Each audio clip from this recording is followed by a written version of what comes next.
The IGDA is, well, the objective of the IGDA is to create those meetings where the industry can meet students or other industry participants. It's to create a community and learn and share our experience. So this is the March event. We had a monthly meeting every month, so usually we're in this room. We haven't announced anything for April, but we are planning to do something, so stay in touch to the Facebook channel, the Twitters, and another channel. The announcement will be there. A couple of small announcements. So first, the OIGC is coming soon. It's May 24th to 26th. The 3 days. For who here has ever been to the OIGC? So a lot of you didn't come. That's a great place to learn. It's 3 days of conference, a lot of interesting topics, an exciting lineup this year. So don't miss it. There's a discount for IGDA. So the discount code is IGDA 2015, and it gives you 20% off. So don't miss that. OIGC will also be presenting at Level Up on April 2nd. It's a grad show in Toronto, so if you're interested and curious and around Toronto in that area, that may be interesting. The other big announcement is more like an announcement for the region, but Gigatar, formerly Glitchsoft, is releasing their next title on this Friday, so stay tuned. It's got something very exciting that is happening soon. There was also Jerry that had to mention something about the student show. Yes, Algonquin Game Development Program has their own Game Expo taking place on April 8th, 4 p.m. in the ACE building. That's the new trades building. So go check it out every year. Like the projects are amazing. It's fantastic to see those projects coming to life. You will see those projects for an entire year after, because they have like their life after the show. So it's always an interesting experience. If you are available that night. I'd like first to thank our speakers. So Jan Anderson from Gigatar, Cameron Gazey, John Huffman, Colin Marson, and François. So you see the company they were working on, Gigator, Ratrod, Fuel, Youth, and there's 2 people from Magmic. I'd like also to thank our sponsor, Magmic, that has been providing the pizza here. So Adobe that is providing this room, the usage of this room, and InvestOttawa has always been a strategy partner for us. After the event, we're inviting everyone to go to the Art and Crown just beside, if you're of legal age.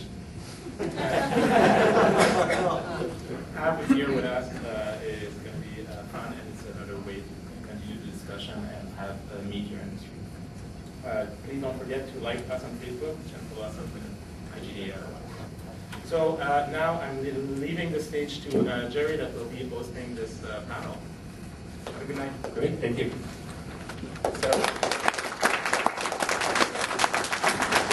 All right, so as you can see, I hope everybody's got a handout. This is kind of a quick way for you to know who's who.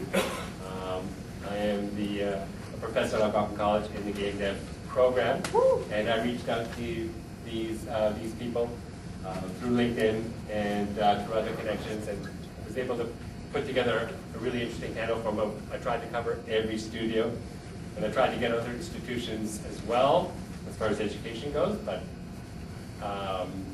Algonquin seems to be fairly dominant.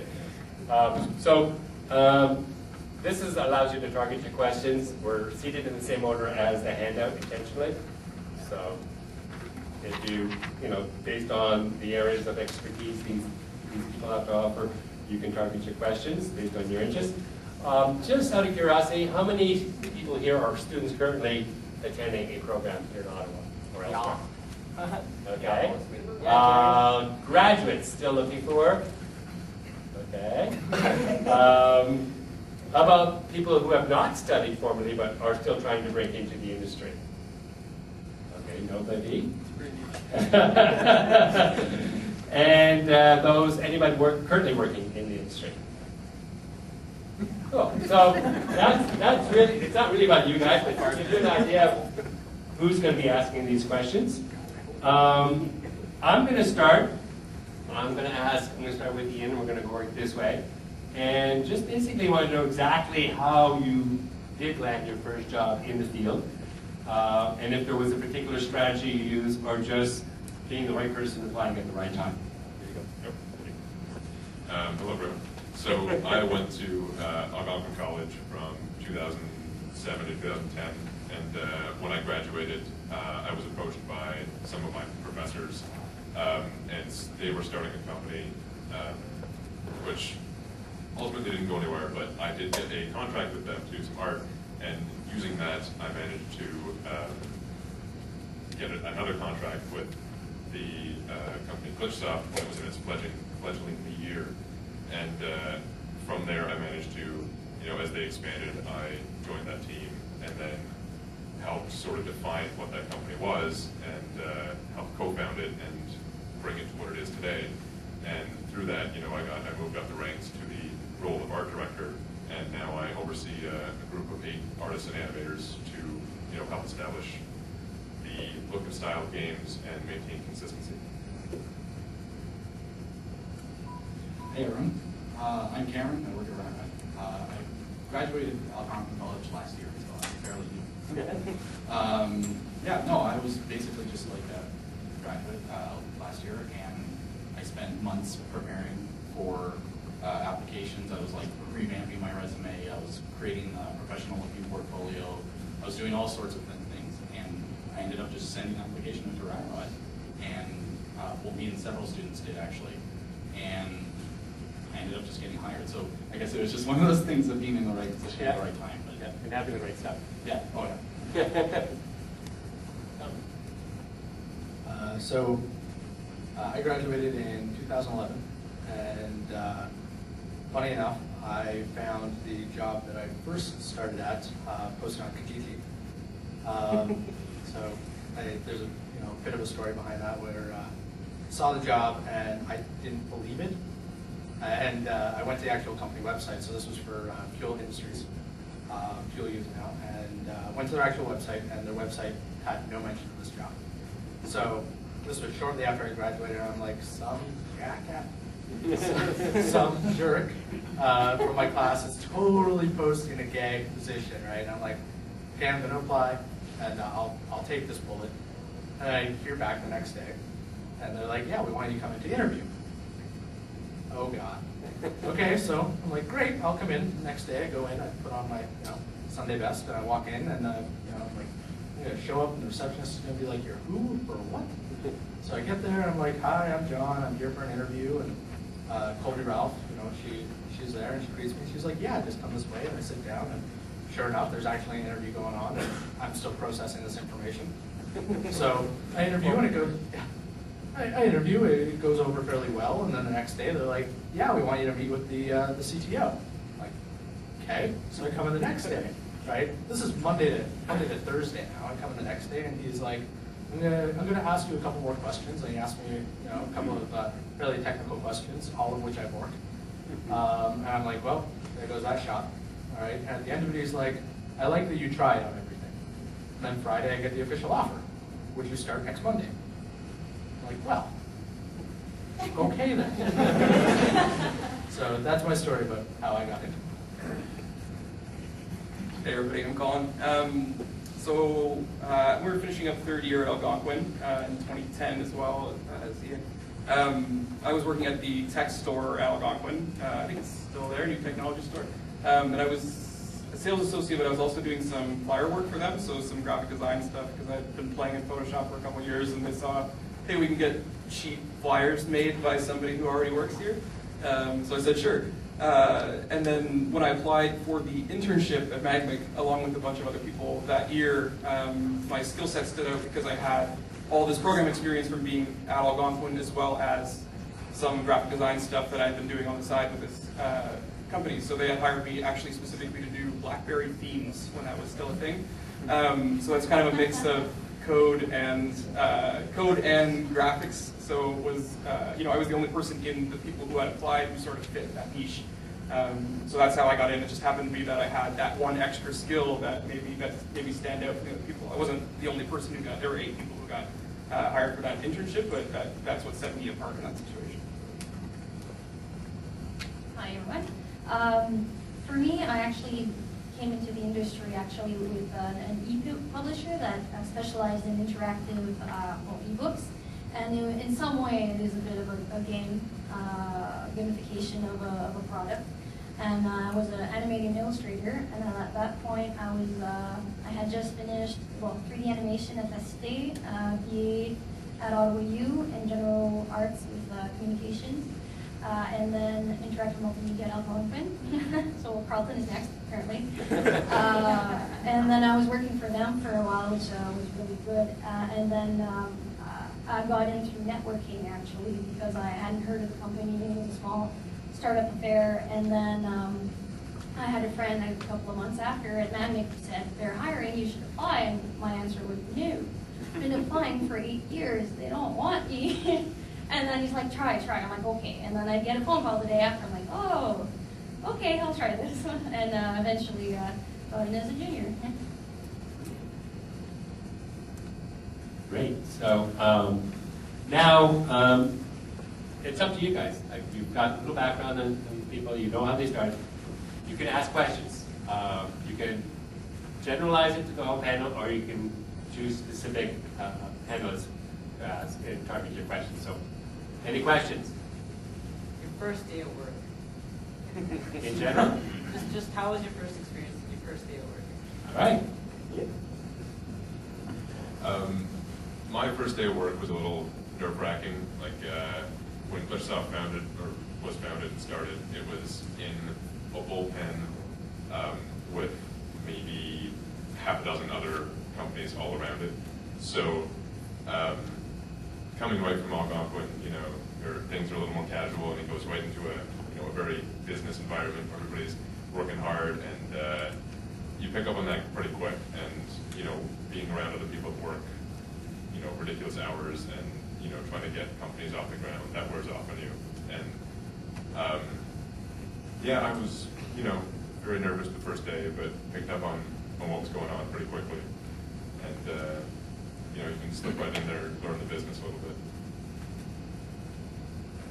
Nervous? I was scared of breaking everything. Me being a programmer and everything, I was asking 1,000 questions of not only my first day at Ratrod, but my first day in the industry whatsoever. So I was like super, I didn't know any of the protocol. I didn't realize how casual game development industry actually is. I don't know, I come into work wearing this, right? But the day one, I was like super dressed up. I was like, hey, that's big. So I was hired as a Flash programmer, and I showed up on my first day, and I didn't know how to program in Flash. That was my first day. But I tried really hard. Yeah, I've actually had 2 first days, because I was at Magmic and now I'm at Fuel. And at Magmic it was a lot easier because it was an internship, so we all, and I'm looking at Justin because we were there the same day, but it was much more group oriented, so we were all sort of going into it together, but it was definitely super nerve-wracking. And Fuel was way beyond that, because I was coming into a big 100-person company at the time, and it was, I was trying to reboot myself as strictly a programmer, and I was not strictly a programmer, so I had to sort of fake my way through the first week even. A lot of research at night, and going to work and just trying to skim through, and I'll get to this tomorrow after I do all this research tonight. But eventually got, hey. So that was super nerve-wracking. It was terrifying, actually. For me, it was actually about 7 months ago at Magmic, and it was quite funny. They told me come in at 10 in the morning, and I'm like, what do I do for an hour and a half, right? Because I had just come out of working for the government. So I was sat down at the smallest desk, because it just happens that when you're new, you get the smaller desk, and then it just shuffles around. My supervisor, Robert, opens up Google Docs, and he says, that's the game, learn it. And I'm like, okay, so reading, a lot of reading. I learned a lot, even in a couple of days. But then I think on my 3rd or 4th day, we were having a stakeholders meeting and presenting new layouts for a particular game, and he looked at me and said, you should present. So that is quite the experience, and you know what, I enjoyed it after a slight heart attack, but it was nice to just feel welcome from the beginning. but there are always challenges, but you learn a lot from those. Another question? Okay. Well, regarding the name of the panel, what's your best tip to land a job after school, after college, in the game development industry? All right. So, Ian? I can sort of speak more on the art side of things, because those are the skill set that I've been on the other side of the interview of. When we're looking for people, a lot of the stuff, it's not just what you do in school, it's not just your class projects that we're looking at, it's what you do outside and on top of that. If you graduate this year or whatever, if you spend the summer working on your own projects, on your portfolio, expanding your skill sets, and also what you can do to sort of contribute to the greater community. Like if you're stuck on something and you figure it out and then you go on a forum and post a tutorial for that goes a long way, that you are helping out and giving back. And yeah, that always helps out. Well, I've never really hired anyone, but speaking as a programmer, like I was saying before, it's just revamping, or not revamping, but just putting a lot of effort into things like your resume, a portfolio. It's kind of hard to have a portfolio as a programmer, because it's not like you can show anything off, unless, you can do what I do, basically, and show off the games that you made that help me, right? But otherwise, it's kind of hard as a programmer to kind of show off your stuff. But that's basically working on side projects outside of school is really important, especially if you don't have a lot. When you send a resume to a company, I think it's really important to focus, tailor that resume towards that company.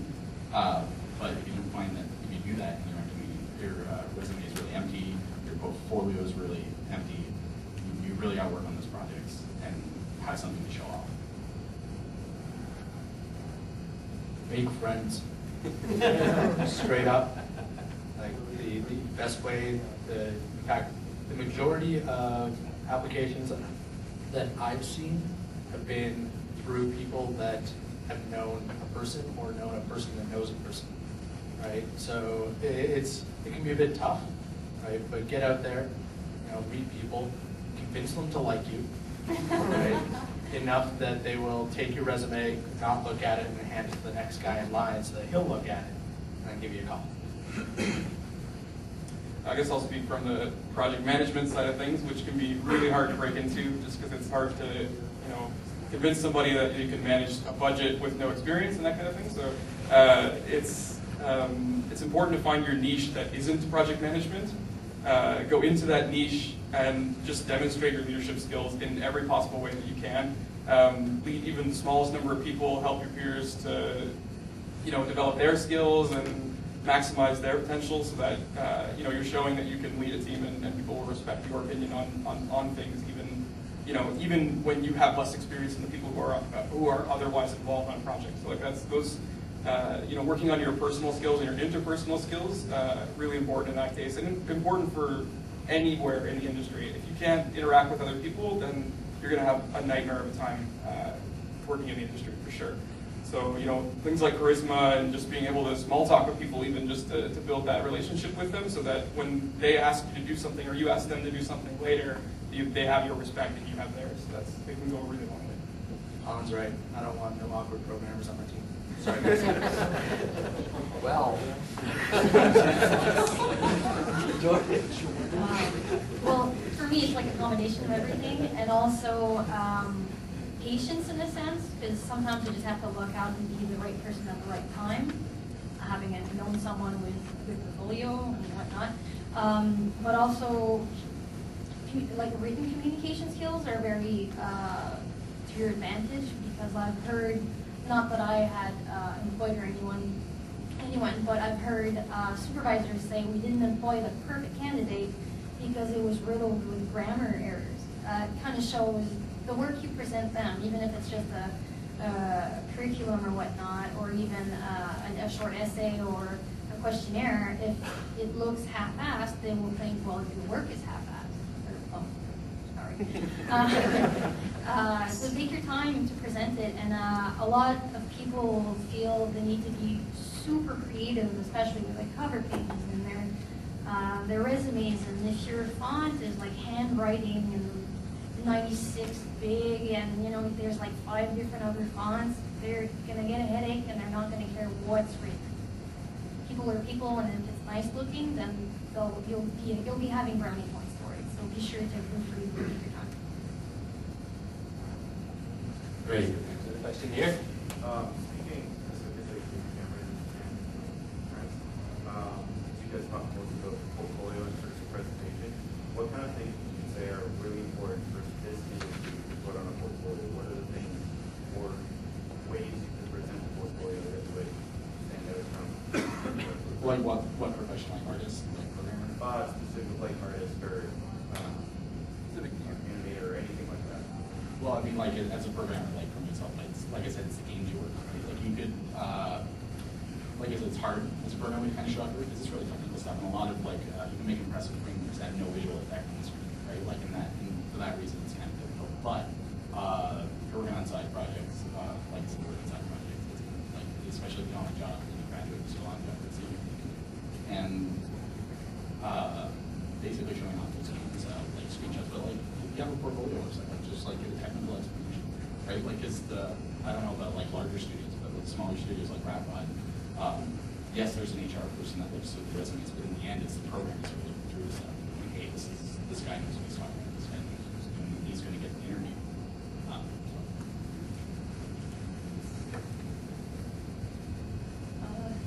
I would have to say, with every situation, if it's a project or even just a homework you've had, some went really well, I'm sure some not so well.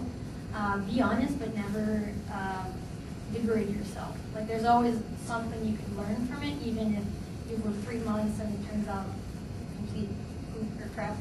You can always say, I did learn this technology, or I did learn this technique, and I advanced myself by screwing up with it, and that's okay, because every day that's what people do, even at work, and that's how they progress. But also be sure that there is still quality behind it, and especially if it's like a dev work, again, very hard to show that, but be sure to highlight certain keywords or certain key techniques that went through. Yeah, I was going to pass it on to you because portfolios is your thing. Yeah. Sorry, just speaking from like an art and animation point of view, we see a lot of portfolios come in that aren't necessarily applicable to the position of what we're looking for. Like if you present an art portfolio that's all, pencil art, that's, it's really great. That doesn't transfer a whole lot to the gaming industry. Like if you are applying for a 2D artist position, like try to learn the industry standard for what 2D game art is, right? If it's sprite sheets, if that's what we're looking for, if it's, background stuff, tiling, parallaxing, that sort of thing. The more focused you can make the art into sort of the gaming industry, the better chance you have. Like we've had some portfolios that are truly amazing, but are just unapplicable to either the style or the, what we've been working on, and we've had to pass them on. I was just wondering, would it be a smart idea for a lot of us that are still in the program to maybe work on a game over the summer that necessarily help to work into the portfolio for the industry? You like that? Yes. I don't really think it needs much more elaboration. Is that a word? Yeah, go with that. That's a word. I don't think it needs to be elaborated on much more than that. If you got the time over the summer, if you got the time outside of the summer, if you got the time after school, right? Honestly, guys, if I look at your portfolio and it's all school stuff, I'm going to look for the next guy, right? You have all the same school stuff. It's great that it's unique, but I want to see what you're able to do above and beyond.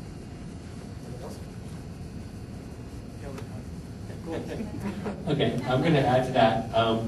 So if they're working on their own projects, waiting for an opportunity to land, is it better to just focus on one project and keep honing that one project over a long period of time, or should they be focusing on quantity over quality? What's that? By and large, quality is better, but it's better to have a good finished game than a great, you know, 1/4 finished game. Like in the industry, there are deadlines and there are timelines. And you have to sort of set yourself some personal goals to try to achieve those. And like within that, sort of putting the quality into it. If you're working on a game by yourself, you have to sort of, you know, touch all parts of that. But it's important to have a focus as well. Like if you're a programmer, you know, show off what you put into that. If you're an artist, you know, show off that should be the main focus.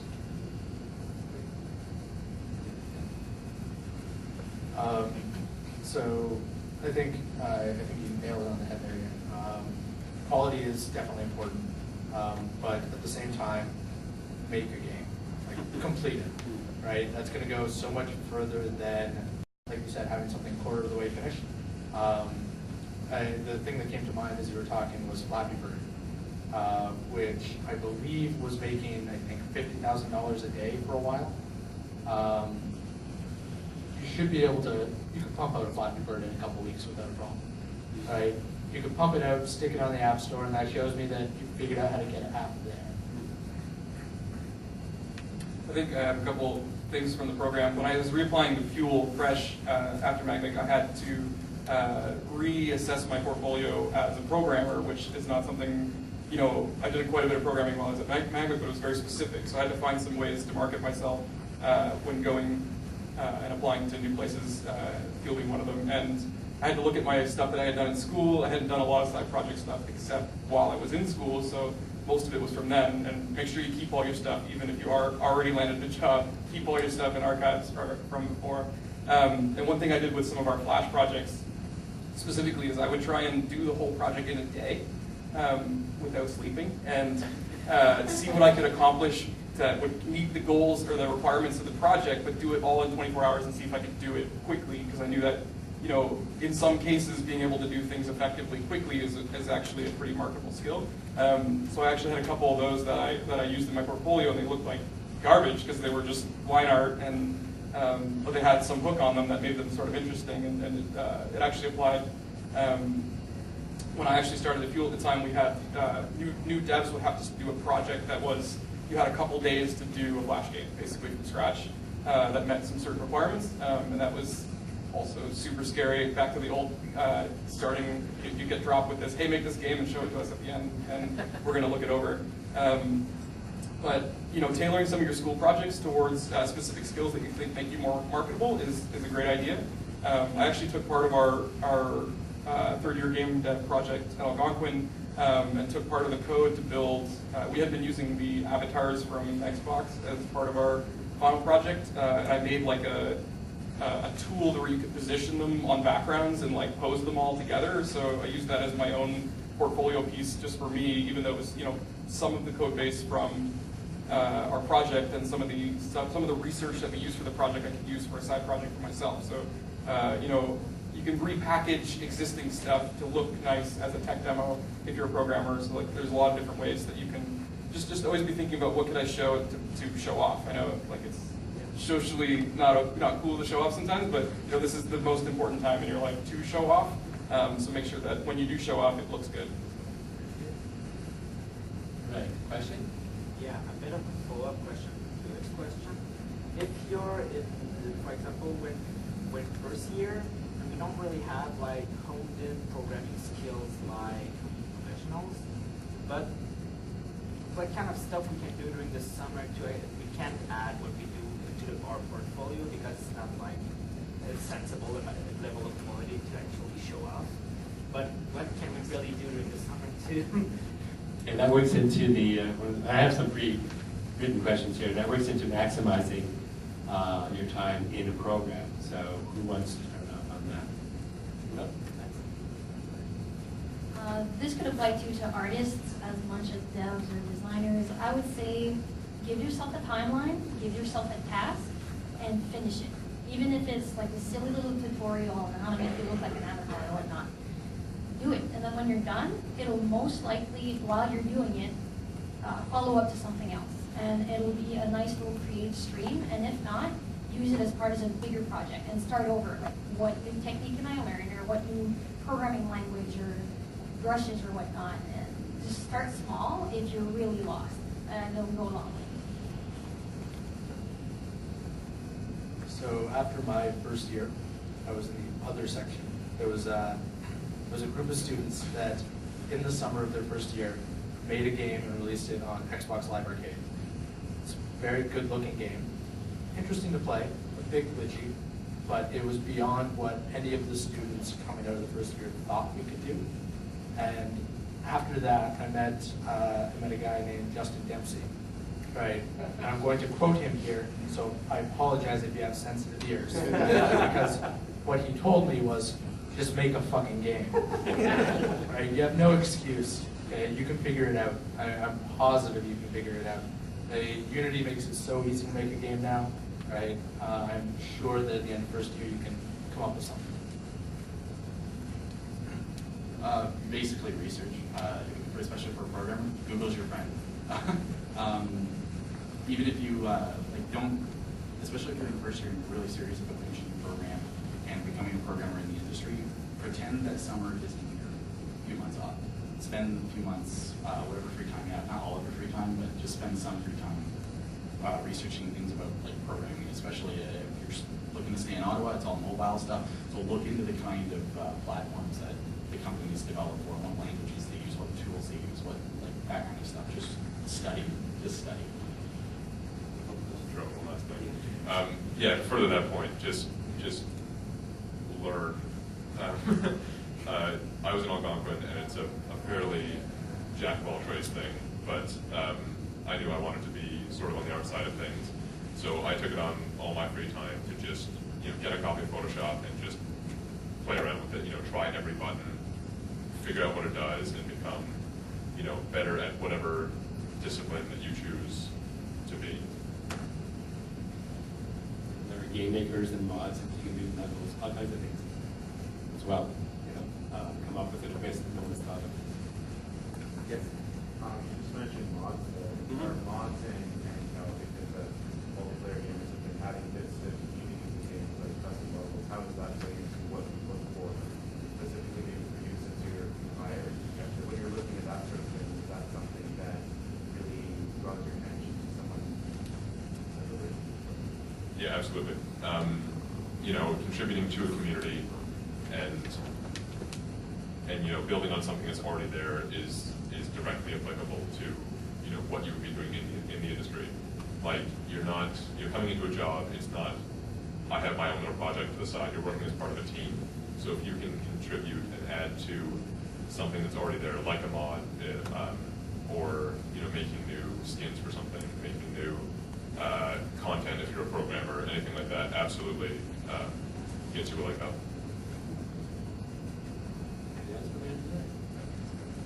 Okay, another question? Oh, yes. Did any of you guys fly outside of Ottawa, and how was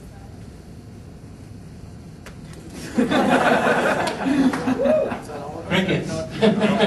Good answer. Oh, sorry. So I applied to quite a few places outside of Ottawa.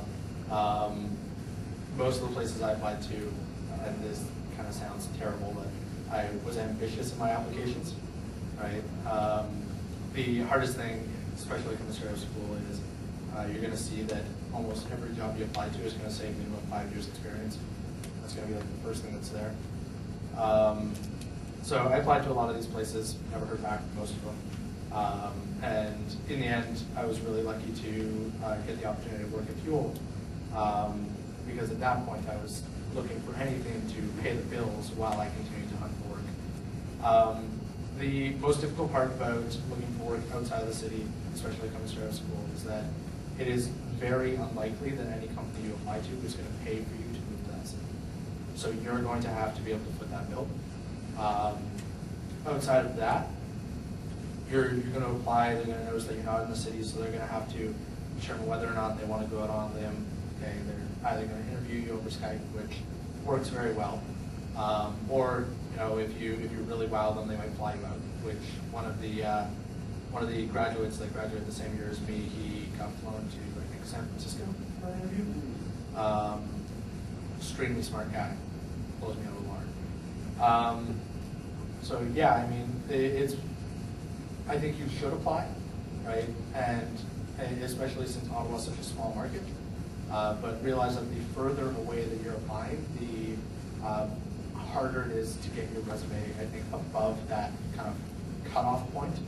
Montreal's a really good place to look at. There's a ton of studios there. It's a couple hours. I mean, if you apply and you need to go down for an interview, you guys can hop a Greyhound bus there and back for like $50, I think. Right? It's definitely doable, and I would say definitely look around. But it can be tough. And I kind of want to follow up on the 5-year remark. Actually a girl that I was friends with in college, she was a graphic designer, and I saw her about a year ago, right? And this was when I was actually first planning on applying to Magmic. And I was like, I'm not really sure if I meet the qualifications for it. She told me, it's not my job. In this case, it's not your job to determine whether or not you're qualified for something, right? If you apply to the job, we're going to look at it and say whether or not you meet our requirements or not. But don't ever talk yourself down. If you think, especially if you think you're right on the edge and you're like, I think I could really do this, but I don't have 3 years experience, you should apply anyway. You never know who the competition is. They may not get the 3 years of experienced applicants coming in, so. Any other questions? Leave it back. Oh, yes, Dave. So I, as well as many other new developers, there have had to deal with content improvement on what experience. Do you any detail that is on that? But have you ever had to deal with that, and how would you deal with that issue? You know what I mean by content? No, fairly not. Can you speak up? It's where you are, whether you're joining engagements or you're student engagements, you're feeling left out, feeling like you don't belong within that community. Oh, okay. I can start off with, it might sound a bit harsh, but be very honest with yourself. Like, are you passionate about this? I did 3D animation, I liked it. I wasn't the best, but I was okay. And when I was faced with applying to the companies and whatnot, I said to myself, finally, after the 2 years, I don't see myself doing this. And you know what? That's okay. That experience is not lost. But to me, it rerouted a career path. Same thing with the game industry or any other game. Like, really ask yourself, should I really be here? Often, you just have to ask, like, do I like this? Yes. Do I want to do this even in my spare time? Do I always want to be learning this? If the answer is yes, forget the negative thoughts and just go for it.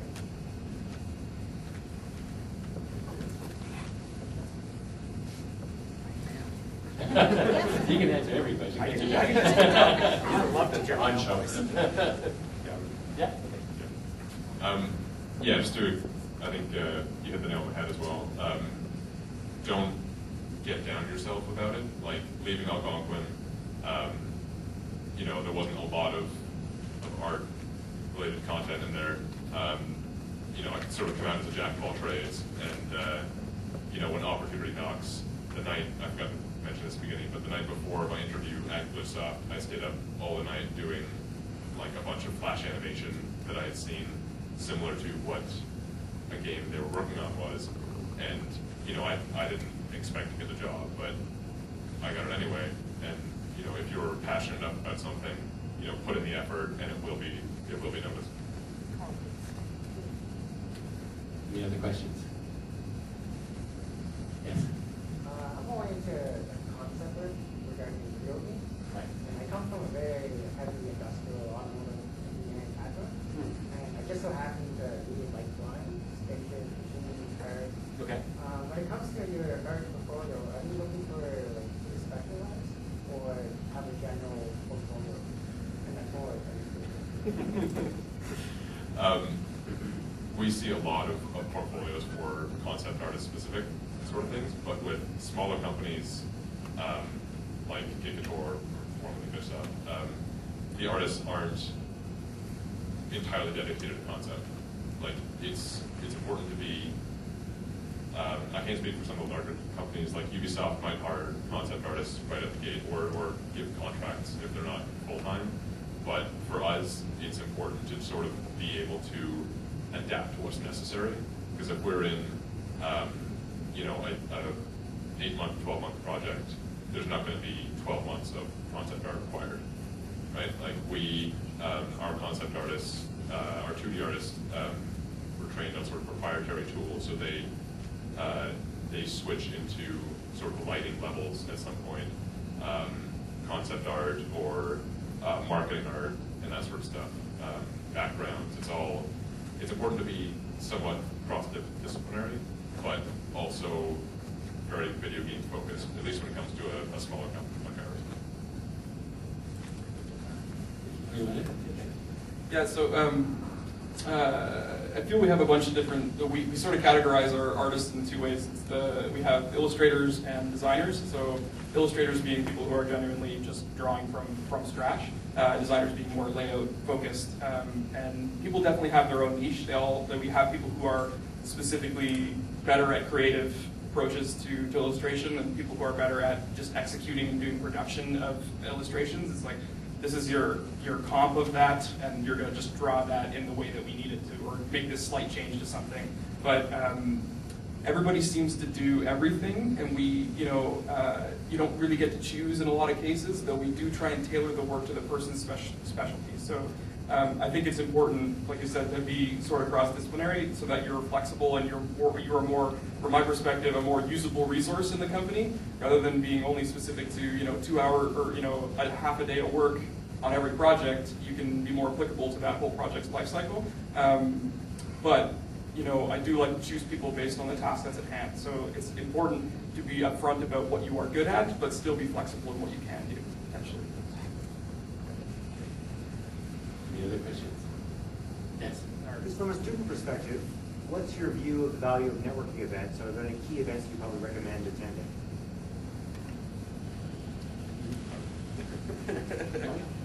I would basically go to all the events, especially in the city like Ottawa. It's not as big of a game industry city as like Montreal or Vancouver, and so because of that, I'd say networking is really important. Like just going to all the events and meeting people who are working in the industry.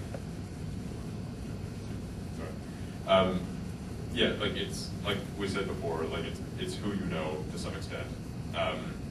Networking is very important. Like a lot of our company is sort of, we hired because they were referred by someone else in the industry or someone else that we went to school with. So if you do know people through networking events or through school, it does go a long way to try to find a job. And if you go to these events, make sure you follow up after them, right?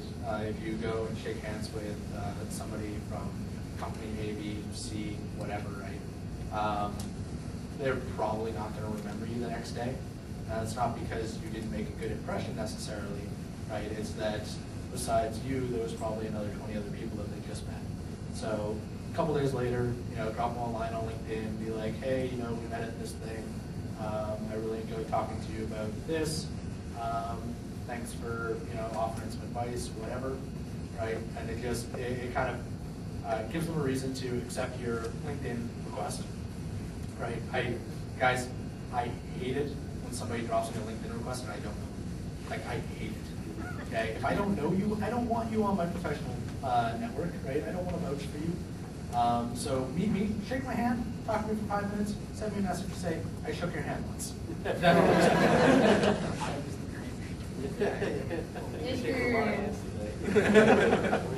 If you're not too sure about it, if you want to, we're not all super charismatic right off the bat, right? Especially out of school, you've known everyone for 2 years, now you got to start over.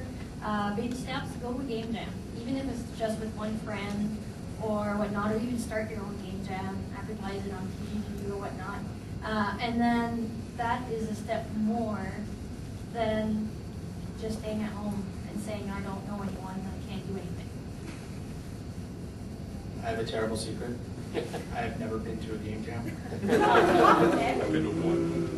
All right. I have never been to a game jam, and that is because I am intimidated by meeting new people. Go figure. Right here.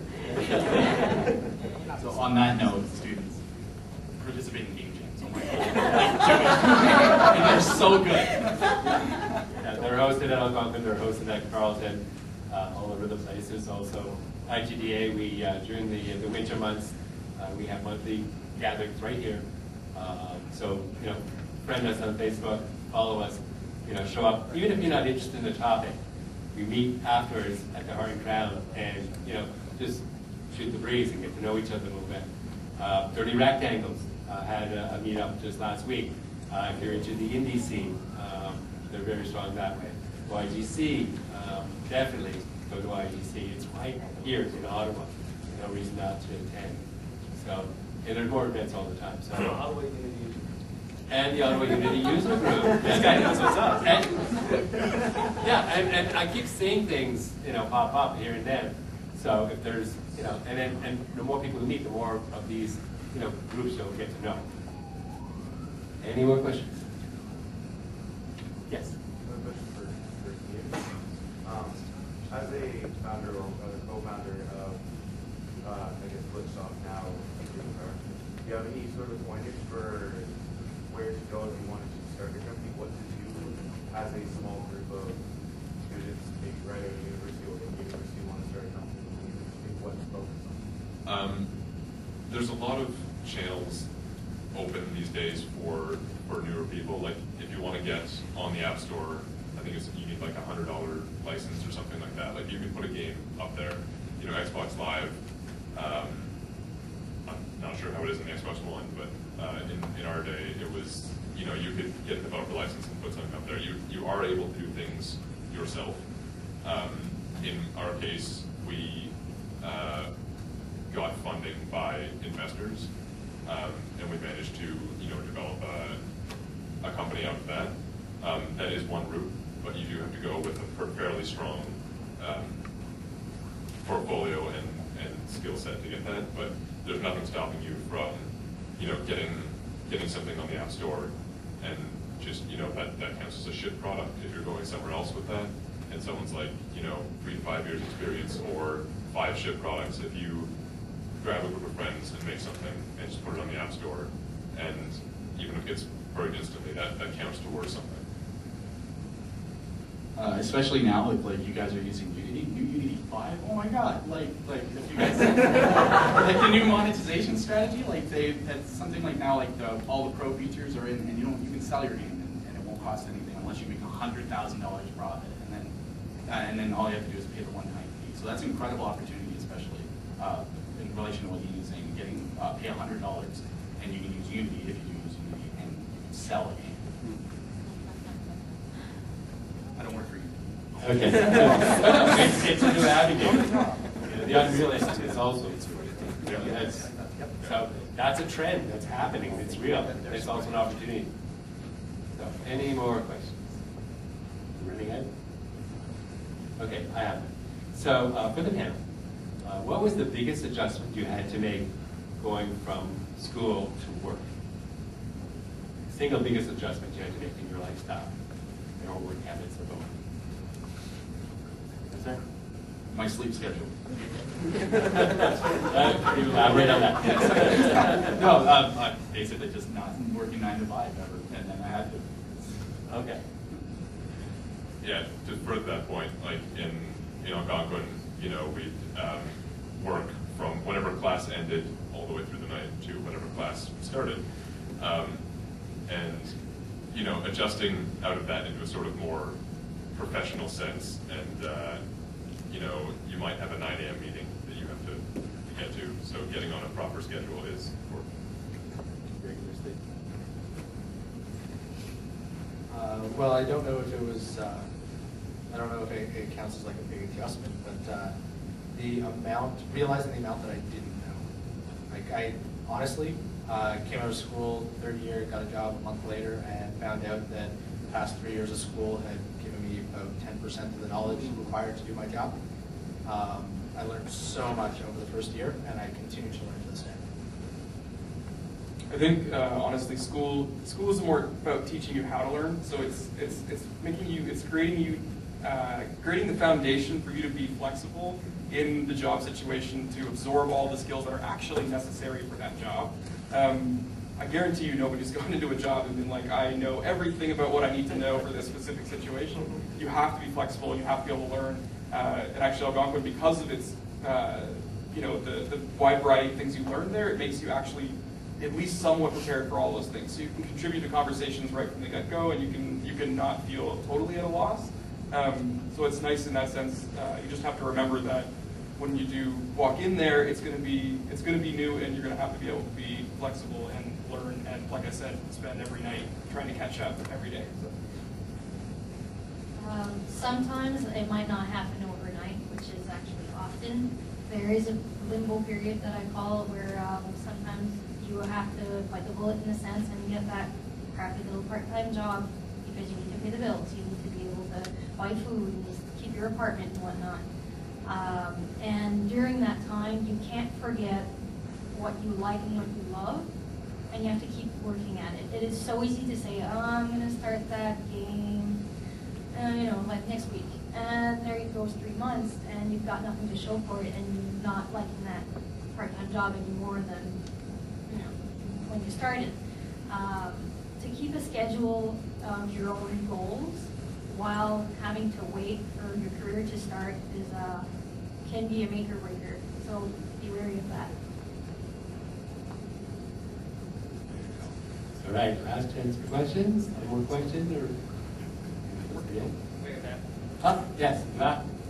So, I've always noticed with jobs and studios and stuff, I always get thrown this question. I don't know if you guys have covered this yet, but in the interview process, they just throw it out of you. How much are you looking to make a job? As a student, let's say you're confident in your skills, coming out of school, you're graduating, you got an awesome portfolio, and that question gets thrown at you. What do you say? Well, I'm going to say what I did. I researched it a couple of days before. You know the job position, you know how much experience you have, and you look for the average. Like you might be a bit higher, you might be a bit lower, and you know what? Shoot for that a little bit higher rank. If they can't afford it, they will tell you no, but they won't. You don't be afraid of being ripped of that job position if they are really looking for you. If you ask a little bit too much, they'll just say, "Ha, no," and then they'll move on and say, "This is what we can offer." So shoot a little bit higher than you think you're worth, because you can be surprised. By the time you get to the question of how much are you looking for compensation, it's usually a good indication that they're interested enough in you to try and figure out how much you're looking for, right? But to add to what France just said, it is really important to know kind of what you're worth, and it's the hardest time to figure that out is going to be your first job, right? Because if you ask for something way above what the kind of industry average is, right, there's a very decent chance that they're going to politely nod and smile and say thank you, and then as soon as you leave that room, your eyes are going to get huge. You'll be like, so yeah, it's definitely important to kind of figure that out. Jillian? Yes, John? Would you mind if I told people what I think a junior programmer? Go ahead. All right, so I think a junior programmer, okay, a skilled position in the game industry, right? Drum roll? No, God, no, please. Somewhere, right, in, I would say, the 40K mark, all right? The thing is, and I think anybody that is looking into programming, you are going to, and this sucks, you're going to make less as a programmer making video games than you will as a programmer making anything else. And that's because the people that are hiring us, no offense, know that we want to make games, right? And making games is so cool, right, that all of us are like, okay, I guess I'll live with that. Anybody else? Yeah, just to further that point, like it's good to look up sort of, junior salaries in a sort of range of an industry standard for the position that you're looking at. Yeah, generally artists make a little bit less than programmers at times, but Programmer, sorry. but it's also good to go in with a range, within what you're comfortable with with what's in the industry standard, you know, unless it's way over, you know, the person who's interviewing isn't going to go like, yeah, no. Like at that point, like they said, if they're asking that question, you're in a pretty good position. So, you know, give you a range of what you're comfortable with and what's sort of an industry standard, and you know, they will react accordingly. Are there any resources you might suggest to find out that kind of information? Yeah, actually, I was just going to say there are websites that will actually expose salaries that people will put up anonymously for the given company you may even be applying to. I think Glassdoor is one of them, so they'll actually have people's salaries listed up there. Yeah, Gamma Sutra does the industry analysis, I think, right? And the career guide. Career guide, yeah. Every year, free download. The other thing I was going to say is it's when you're answering that question, include part of it as your understanding, like saying, my understanding of the industry is that this is the amount. So if you're way off on that, they'll know why your number is way off. But if you're close, then you're showing what your justification is. So, you know, my understanding is that people of 3 years experience make $55,000 a year, then and I'm asking for 45, then I'm showing that I understand that because you're taking a risk on me because I have less experience or whatever it is. So that just it's not a one-word answer. You know, you can explain how you got there, and that sort of shows that you thought about it, and that might even be the reason they're asking that question. Don't answer that without doing your research. Yeah. Don't bullshit. Yeah. So if you are like in an interview situation and you get thrown that question, it can be a little nerve-wracking. But like they said, research is everything. But don't be afraid to ask the person who's interviewing what they're looking for in terms of salary. Like you can ask them like what they're looking for in terms of salary, and kind of base that off the research you did to be able to negotiate. Actually, the rules of thumb is we should never be the ones saying the salary. It's way better if you're forcing the employer. The employer hates that, and please don't ever do that. Hates that, but you have to force them because they know they have a scale for the employee. They know exactly what they're searching for. If you're able to have them try the number, you may get 10K more than you were expecting. Yes, so it's a general rule in negotiation. We should never be the one giving the salary. Make me an offer, I'll consider it. Make me an offer, consider it. And then we'll hate you. But they'll also respect you because you know the game. Story actually.